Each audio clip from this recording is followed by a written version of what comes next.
7 dosa seksual terlarang yang harus diketahui setiap orang Kristen. Hai, selamat datang. Saya sangat senang Anda berada di sini hari ini. Kita akan membahas sebuah topik yang mungkin terasa tidak nyaman pada awalnya, tetapi saya ingin menegaskan sejak awal bahwa ini bukan tentang penghukuman. Ini tentang mengungkap kebenaran yang membebaskan kita. Pernahkah Anda berhenti sejenak untuk memikirkan apa yang sebenarnya Tuhan katakan tentang dosa seksual? Bukan apa yang dikatakan budaya, bukan apa yang dikatakan teman-teman Anda, tetapi apa yang Tuhan katakan dalam firman-Nya. Saya tahu, ini adalah pertanyaan yang berat dan menjawabnya dengan jujur membutuhkan keberanian. Izinkan saya mulai dengan mengatakan hal ini. Tuhan tidak bermaksud mempermalukan Anda atau merampas sukacita Anda. Justru sebaliknya, Tuhan sangat peduli kepada Anda, sehingga Ia memberikan petunjuk yang jelas dalam Alkitab untuk melindungi, membimbing, dan menuntun Anda kepada hidup yang penuh kebebasan dan keutuhan. Namun dosa seksual adalah salah satu hal yang bisa diam-diam berakar dalam hidup kita, tumbuh tak terkendali, dan mendatangkan kehancuran sebelum kita menyadari apa yang sedang terjadi. Dan yang perlu dipahami dampaknya tidak hanya melukai diri kita sendiri. Dosa ini memengaruhi hubungan kita, keluarga kita, bahkan hubungan rohani kita dengan Tuhan. Mengapa Tuhan begitu peduli dengan hal ini? Mengapa Ia begitu membenci dosa-dosa ini secara khusus? Karena Tuhan menciptakan keintiman sebagai salah satu anugerah paling indah dan kudus yang dapat kita alami. Keintiman bukan sekadar tindakan fisik, ia bersifat emosional yang mendalam dan sangat rohani. Ketika kita melangkah keluar dari rancangannya, kita berisiko merusak hubungan-hubungan yang seharusnya membawa kehidupan dan kepenuhan. Ketika hal itu terjadi, kita tidak hanya menyakiti orang lain, tetapi juga menyakiti diri sendiri. Dan yang paling penting, kita melukai hati Tuhan. Hari ini kita akan membahas 7 dosa seksual paling serius yang menurut Alkitab dibenci oleh Tuhan. Ini bukanlah aturan-aturan acak untuk membatasi kita, melainkan peringatan dari seorang bapa yang penuh kasih, yang ingin melindungi kita dari bahaya.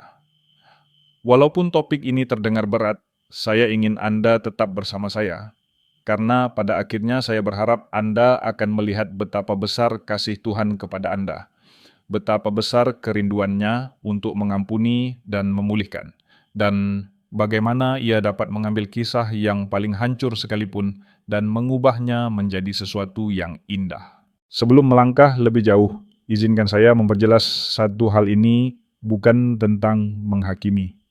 Tidak seorang pun dari kita sempurna. Alkitab berkata bahwa semua orang telah berbuat dosa dan telah kehilangan kemuliaan Allah. Roma 3:23. Ini termasuk saya ini, termasuk Anda. Dan ini termasuk setiap orang yang pernah hidup di dunia ini. Kabar baiknya adalah kasih karunia Tuhan jauh lebih besar daripada dosa apapun. Pengampunannya tersedia bagi siapa saja yang datang kepadanya dengan hati yang rendah dan tulus. Jadi ketika kita membahas ketujuh dosa ini, saya mengajak Anda untuk mendengarkan dengan hati yang terbuka. Ini bukan tentang menunjuk jari atau membuat siapapun merasa putus asa. Ini tentang menyoroti hal-hal yang dapat memisahkan kita dari Tuhan dan menemukan kebebasan luar biasa yang datang ketika kita berpaling dari hal-hal tersebut dan berpaling kepadanya.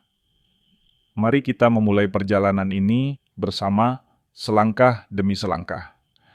Tarik napas dalam-dalam, dekatkan diri Anda, dan mari kita jelajahi kebenaran firman Tuhan, karena di dalam kebenarannya ada kehidupan, ada pengharapan, dan ada janji tentang awal yang baru. Apakah Anda siap? Mari kita mulai. Nomor 1, perzinahan, mengkhianati perjanjian pernikahan. Mari kita mulai dengan dosa yang besar ini, perzinahan. Saya tahu Anda sudah sering mendengar kata ini sebelumnya. Ini adalah salah satu dari 10 perintah Allah, jangan berzina, Keluaran 20:14. Namun, apa sebenarnya maknanya? Dan mengapa dosa ini begitu serius di mata Tuhan? Perzinahan secara sederhana adalah tindakan melanggar janji kudus pernikahan. Ini bukan hanya tentang ketidaksetiaan secara fisik, tetapi tentang mengkhianati kepercayaan dan perjanjian yang telah Anda buat di hadapan Tuhan dan pasangan Anda. Pernikahan bukan sekadar kontrak pernikahan, adalah ikatan kudus yang dirancang oleh Tuhan sendiri untuk mencerminkan kasih perjanjiannya. Pikirkanlah hal ini, Tuhan membandingkan pernikahan dengan hubungan antara Kristus dan jemaat, sebuah hubungan yang tak terpatahkan setia dan penuh kasih yang rela berkorban. Ketika seseorang memilih untuk berzinah, dampaknya seperti melempar batu ke dalam kolam yang tenang. Riak-riaknya menyebar jauh melampaui tindakan awal itu. Kepercayaan hancur, keluarga rusak, dan semua orang yang terlibat terluka, termasuk anak-anak teman, bahkan komunitas. Amsal 6:32 memperingatkan kita. Siapa berbuat zina tidak berakal budi, orang yang berbuat demikian merusak dirinya sendiri. Ini adalah kata-kata yang keras, tetapi ada alasannya. Perzinahan tidak hanya melukai orang lain, tetapi juga melukai diri Anda sendiri. Dosa ini menggerogoti jiwa Anda, integritas Anda, dan kedamaian Anda.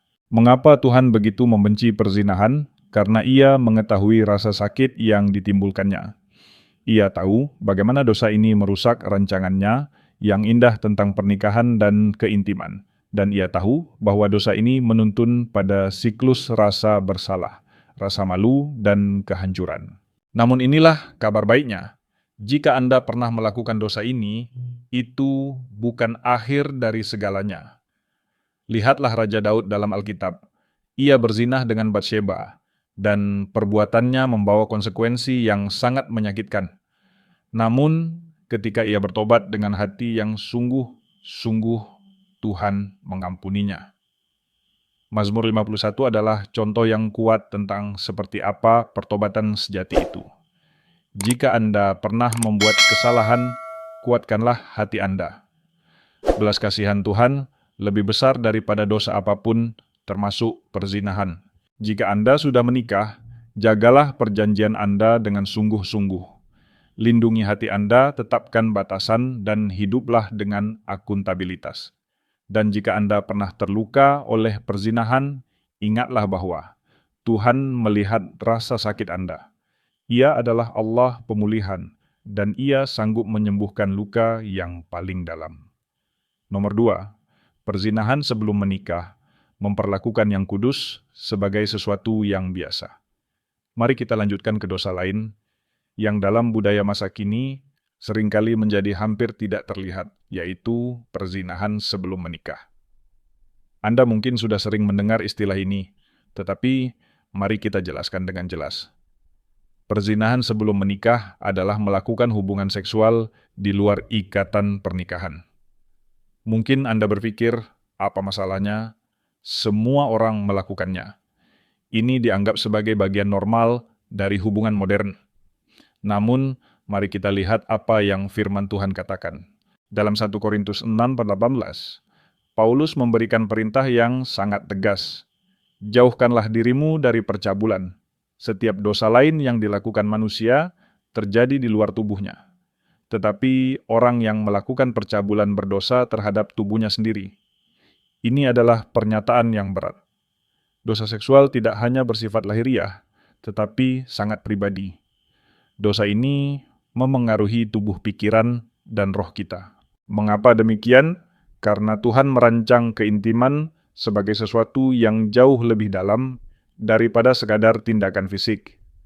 Keintiman adalah ikatan yang menyatukan dua orang pada tingkat terdalam secara emosional, rohani, dan bahkan secara biologis.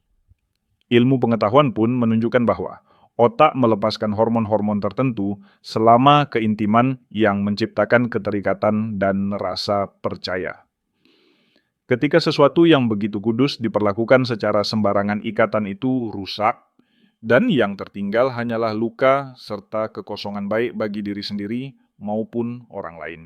Masalahnya adalah budaya telah memuliakan perzinahan sebelum menikah. Film, musik, dan media sosial sering menggambarkannya sebagai sesuatu yang normal, tidak berbahaya, bahkan membebaskan. Namun, standar Tuhan tidak pernah berubah. Rancangannya bagi keintiman adalah di dalam perjanjian pernikahan. Mengapa? Karena di sanalah keintiman paling aman, paling memuaskan, dan paling memuliakan Dia. Ibrani 13:4 menyatakannya dengan jelas. Hendaklah pernikahan dihormati oleh semua orang, dan tempat tidur tidak dicemarkan sebab orang-orang sundal dan pezinah akan dihakimi Allah. Saya tahu, sebagian dari Anda mungkin merasa tersentuh atau tertuduh saat ini. Mungkin Anda telah bergumul dengan dosa ini, atau mungkin terasa seperti lingkaran yang tidak mungkin diputuskan. Ingatlah satu hal, kasih karunia Tuhan lebih besar daripada kesalahan apapun yang pernah Anda lakukan. Dalam Yohanes 8, Yesus mengampuni seorang perempuan yang tertangkap basah berzina. Kata-katanya sangat kuat. Aku pun tidak menghukum engkau. Pergilah dan jangan berbuat dosa lagi. Itulah hati Tuhan. Ia tidak ingin menghukum Anda, Ia ingin membebaskan Anda. Jika Anda terjebak dalam perzinahan sebelum menikah, langkah pertama adalah mengakuinya sebagai dosa. Kemudian, datanglah kepada Tuhan dengan pertobatan, mintalah pertolongannya untuk hidup dalam kemurnian. Jika Anda berada dalam hubungan yang terus mendorong Anda ke dalam dosa seksual, dibutuhkan keberanian untuk menetapkan batasan yang jelas, atau bahkan menjauh jika perlu. Tuhan menghormati mereka yang menghormati Dia. Ketika Anda mengejar kemurnian Anda, bukan sekadar menaati aturan, tetapi melangkah ke dalam kehidupan yang Tuhan rancang bagi Anda, kehidupan yang penuh damai sukacita dan berkat. Tidak pernah ada kata terlambat bagi Tuhan. Ia adalah penebus yang sanggup memulihkan apa yang rusak. Nomor 3, perilaku homoseksual menyimpang dari rancangan Tuhan. Topik ini adalah salah satu yang paling sensitif dan kontroversial di zaman sekarang. Namun, sebagai orang Kristen, kita dipanggil untuk menyelaraskan pandangan kita dengan kitab suci, bahkan ketika hal itu sulit atau tidak populer. Alkitab dengan jelas membahas perilaku homoseksual sebagai dosa dan menegaskan rancangan Tuhan bagi hubungan dan keintiman. Sebelum melanjutkan, penting untuk menegaskan satu hal ini, bukan tentang kebencian. Ini adalah tentang kebenaran yang disampaikan dalam kasih. Tuhan mengasihi setiap orang tanpa terkecuali apapun latar belakang atau pergumulan mereka, dan Ia rindu memiliki hubungan dengan kita semua. Dalam Roma 1:26-27 tertulis bahwa, karena itu Allah menyerahkan mereka kepada hawa nafsu yang memalukan perempuan-perempuan, mereka menggantikan hubungan yang wajar dengan yang tidak wajar. Demikian juga laki-laki meninggalkan hubungan yang wajar dengan perempuan dan menyala-nyala dalam hawa nafsu seorang terhadap yang lain. Ayat ini bersama dengan bagian lain seperti 1 Korintus 6:9 menunjukkan bahwa perilaku homoseksual bertentangan dengan rancangan Tuhan bagi keintiman dan hubungan. Tuhan menciptakan pernikahan dan persatuan seksual untuk terjadi antara satu pria dan satu wanita, sebagai gambaran dari hubungan perjanjian antara Kristus dan jemaatnya.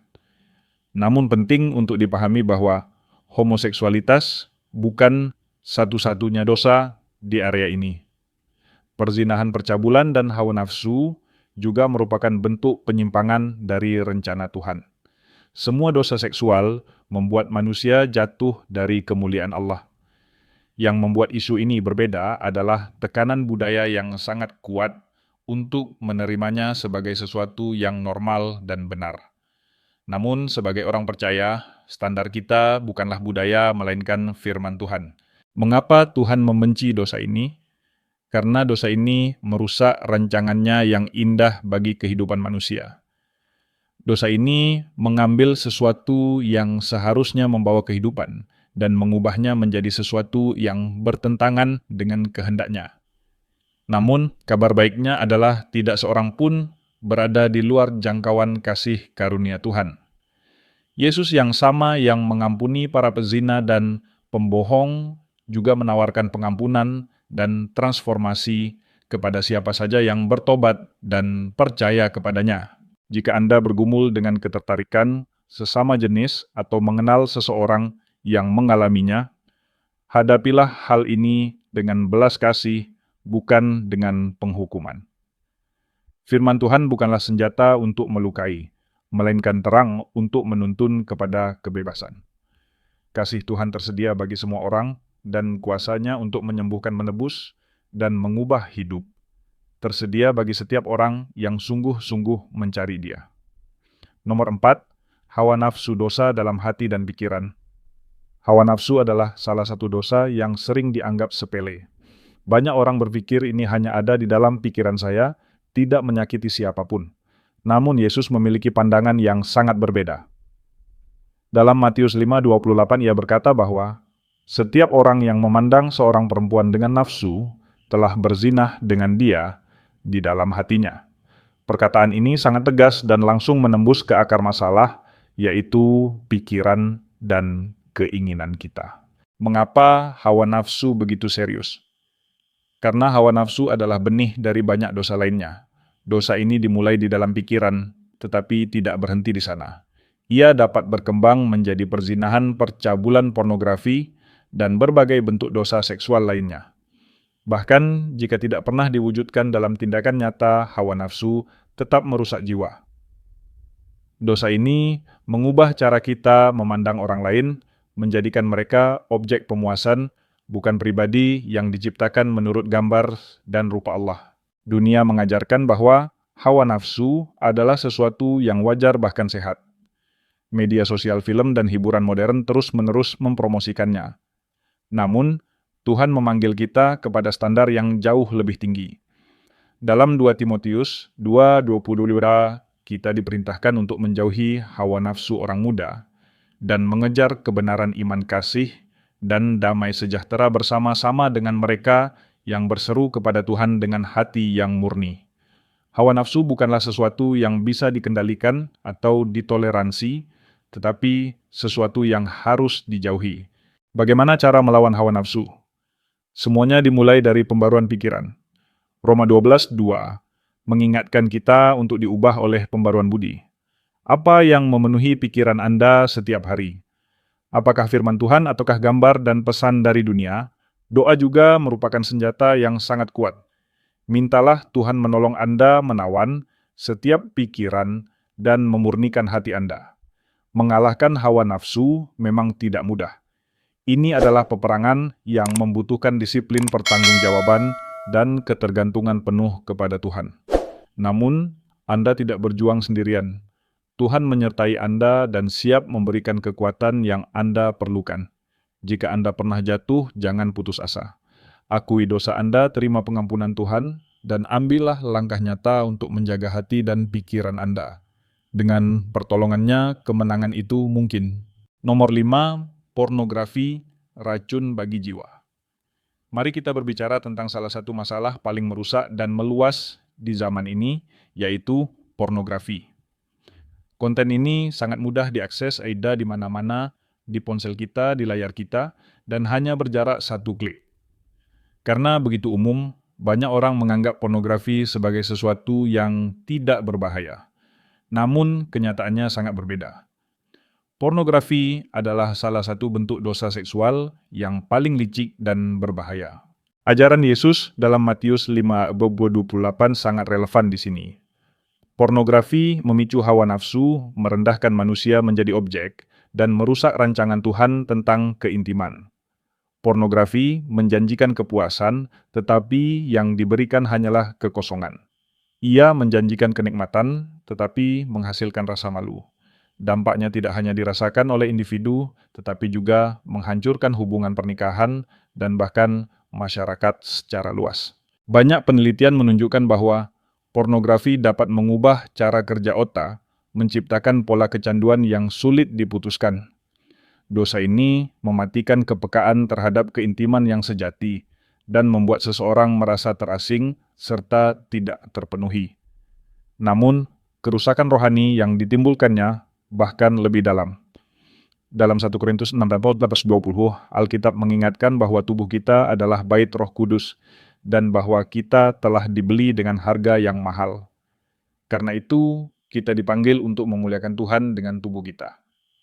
Ketika seseorang mengonsumsi pornografi, ia tidak hanya merusak dirinya sendiri, tetapi juga tidak menghormati Tuhan dan ciptaannya. namun harapan selalu ada.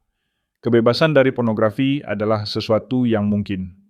Banyak orang termasuk di dalam gereja telah bergumul dengan dosa ini. Langkah pertama menuju pemulihan adalah membawa dosa ini ke dalam terang. 1 Yohanes 1:9 menegaskan bahwa jika kita mengaku dosa, kita Tuhan setia dan adil untuk mengampuni dan menyucikan kita. Tuhan tidak menunggu untuk menghukum Anda. Ia menunggu untuk membebaskan Anda. Langkah-langkah praktis sangat penting dalam memutuskan ikatan pornografi. Gunakan sistem pertanggungjawaban, carilah seorang teman atau pembimbing rohani yang dapat dipercaya dan penuhi hidup Anda dengan firman Tuhan. Gantilah kebohongan pornografi dengan kebenaran kitab suci. Pornografi mungkin tampak sebagai dosa pribadi, tetapi dampaknya sangat luas. Jika Anda terjebak di dalamnya, ambillah langkah pertama menuju kebebasan hari ini. Kasih karunia Tuhan cukup dan kuasanya sanggup mematahkan setiap belenggu. Nomor 6, inses melanggar batasan keluarga. Ini adalah salah satu dosa yang paling gelap dan paling berat dalam daftar ini, yaitu inses. Dosa ini bukan hanya melanggar hukum moral Tuhan, tetapi juga menghancurkan batas-batas kudus dalam hubungan keluarga. Alkitab berbicara dengan sangat jelas mengenai hal ini. Dalam Imamat 18, Tuhan memberikan larangan tegas terhadap hubungan seksual dengan kerabat dekat.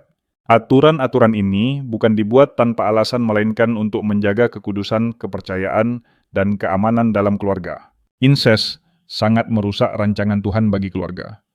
Keluarga seharusnya menjadi tempat kasih perlindungan dan pertumbuhan, bukan tempat eksploitasi.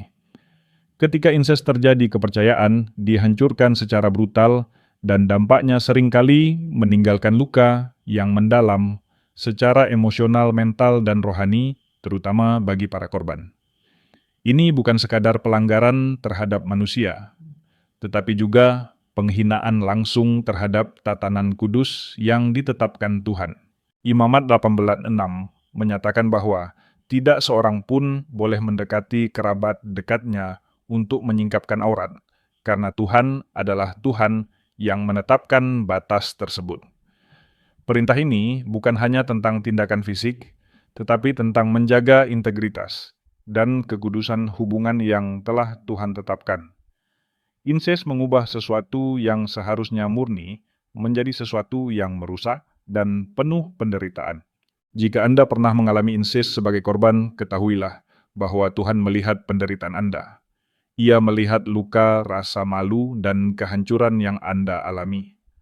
Mazmur 34:18 mengingatkan bahwa Tuhan dekat kepada orang-orang yang patah hati dan menyelamatkan mereka yang remuk jiwanya. Jika Anda adalah korban, carilah pertolongan. Berbicaralah dengan pendeta konselor atau orang yang dapat dipercaya. Tuhan rindu membawa kesembuhan, keadilan, dan pemulihan dalam hidup Anda. Bagi mereka yang pernah melakukan dosa ini, betapapun beratnya kasih karunia Tuhan tetap tersedia. Pertobatan sejati dimulai dengan mengakui dosa, menyadari keseriusannya, dan bertanggung jawab atas konsekuensinya. Pertobatan berarti berpaling sepenuhnya dari dosa dan berkomitmen untuk hidup dalam kebenaran. Tuhan membenci dosa ini karena luka besar yang ditimbulkannya, tetapi bahkan di tengah kegelapan yang paling pekat terang, Tuhan tetap sanggup bersinar dan memulihkan. Nomor 7, prostitusi menjual sesuatu yang kudus. Terakhir, mari kita membahas dosa yang telah ada sejak zaman dahulu, yaitu prostitusi. Amsal 6:26 memperingatkan bahwa seorang pelacur dapat mengurangi seseorang hingga sepotong roti. Dosa ini pada hakikatnya mengambil sesuatu yang kudus, yaitu seksualitas yang diberikan Tuhan, dan mengubahnya menjadi transaksi. Prostitusi merendahkan keintiman yang seharusnya bernilai tinggi menjadi sesuatu yang kosong dan murah. Dalam budaya modern, prostitusi tidak selalu muncul dalam bentuk tradisional. Ia juga terlihat dalam berbagai bentuk pertukaran tubuh atau daya tarik seksual demi uang, perhatian, pengakuan, atau kekuasaan. Baik melalui konten eksplisit daring maupun hubungan yang didasarkan pada pemanfaatan tubuh, masalah intinya tetap sama, yaitu menyalahgunakan apa yang Tuhan rancang untuk kemurnian dan perjanjian. Alkitab tidak hanya menunjukkan keseriusan dosa ini, tetapi juga menghadirkan kisah penebusan yang luar biasa. Salah satu contoh paling kuat adalah Rahab, seorang pelacur dari Yerikho. Meskipun masa lalunya penuh dosa, ia berbalik kepada Tuhan dengan iman. Rahab bukan hanya diselamatkan, tetapi juga menjadi bagian dari garis keturunan Yesus Kristus. Kisah ini menunjukkan bahwa tidak ada masa lalu yang terlalu kotor bagi kuasa penebusan Tuhan. Mengapa Tuhan membenci prostitusi? Karena dosa ini merendahkan ciptaannya. Tubuh manusia bukanlah barang dagangan, melainkan bait Roh Kudus. Prostitusi menghancurkan kekudusan keintiman dan meninggalkan kehancuran di belakangnya. Namun, seperti semua dosa lainnya yang telah kita bahas, belas kasihan Tuhan juga tersedia di sini. Jika Anda pernah terlibat dalam prostitusi atau merasa terjebak dalam pola menggunakan tubuh Anda untuk mendapatkan sesuatu, ketahuilah, ini Tuhan tidak melihat Anda sebagai barang rusak. Ia melihat Anda sebagai anaknya diciptakan menurut gambarnya, layak menerima kasih dan pemulihan. Sama seperti Yesus menerima orang-orang berdosa dengan tangan terbuka, ia juga menerima Anda. Berpalinglah kepadanya dan biarkan dia menulis ulang kisah hidup Anda. Kesimpulan panggilan untuk pertobatan dan pemulihan. Kita telah membahas begitu banyak hal hari ini.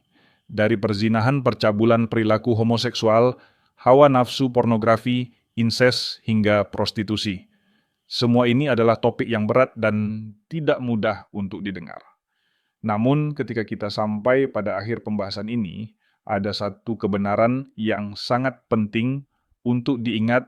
Kebencian Tuhan terhadap dosa selalu sejalan dengan kasih-Nya yang luar biasa besar kepada manusia berdosa. Alkitab dengan jelas menyatakan bahwa dosa seksual sangat melukai hati Tuhan, bukan karena Ia ingin mengendalikan hidup kita, tetapi karena Ia ingin melindungi kita.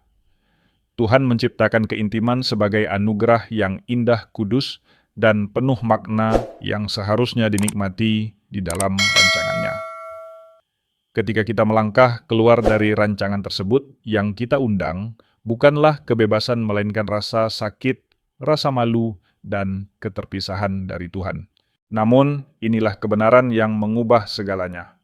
Dalam 1 Yohanes 1:9 tertulis bahwa, jika kita mengaku dosa, kita Tuhan adalah setia dan adil, sehingga Ia akan mengampuni dosa kita dan menyucikan kita dari segala kejahatan. Mungkin saat ini Anda merasa tersentuh atau ditegur. Mungkin Anda melihat diri Anda sendiri dalam satu atau bahkan beberapa dosa yang telah dibahas. Ingatlah bahwa teguran bukanlah penghukuman. Teguran adalah undangan penuh kasih dari Tuhan untuk kembali kepadanya. Apapun masa lalu, tangan Tuhan tetap terbuka lebar. Salib adalah bukti nyata dari kasih-Nya. Yesus telah membayar harga untuk setiap dosa, termasuk dosa-dosa yang kita bicarakan hari ini. Tidak ada dosa yang terlalu besar bagi kasih karunia-Nya. Jika Anda sedang bergumul dengan dosa seksual, ada beberapa langkah penting yang dapat Anda ambil mulai hari ini. Pertama, bertobatlah.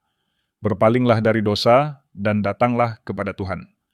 Akui dosa Anda dengan jujur, mintalah pengampunan-Nya, dan buatlah komitmen untuk hidup dalam kebenaran. Kedua, carilah pertolongan. Jangan berjalan sendirian. Temukan pendeta konselor atau rekan rohani yang dapat dipercaya untuk mendukung dan menolong Anda. Ketiga, kejarlah kekudusan. Isilah hidup Anda dengan firman Tuhan, doa, dan penyembahan. Biarkan Tuhan memperbarui pikiran Anda dan menuntun setiap langkah hidup Anda. Tujuan hidup Kristen bukan sekadar menghindari dosa, tetapi berjalan dalam kepenuhan hidup yang Tuhan rancang. Tuhan memiliki rencana bagi hidup Anda. Rencana yang penuh harapan, damai sejahtera, dan tujuan. Yeremia 29:9 mengingatkan kita bahwa Tuhan mempunyai rancangan damai sejahtera dan bukan rancangan kecelakaan untuk memberikan masa depan dan harapan. Saat kita menutup pembahasan ini, luangkanlah waktu sejenak untuk berdoa. Mintalah Tuhan menyelidiki hati Anda, menunjukkan area-area yang membutuhkan kesembuhan dan kasih karunia-Nya, serta memberi Anda kekuatan untuk hidup dalam kebenaran-Nya. Ingatlah, ini bukan tentang penghakiman. Ini tentang kebebasan. Dan kebebasan itulah yang Tuhan tawarkan kepada setiap orang yang datang kepadanya dengan hati yang tulus. Terima kasih telah berjalan bersama saya dalam perjalanan ini. Doa saya adalah agar pesan ini bukan hanya memberi pengetahuan, tetapi juga membawa perubahan mendekatkan Anda kepada Tuhan yang mengasihi Anda jauh lebih dari yang dapat Anda bayangkan. Sampai jumpa lagi, hiduplah dalam kasih karunia-Nya, dan jangan pernah lupa kemanapun Anda pernah pergi, dan apapun yang pernah Anda lakukan, kasih Tuhan bagi Anda tetap teguh dan tidak tergoyahkan.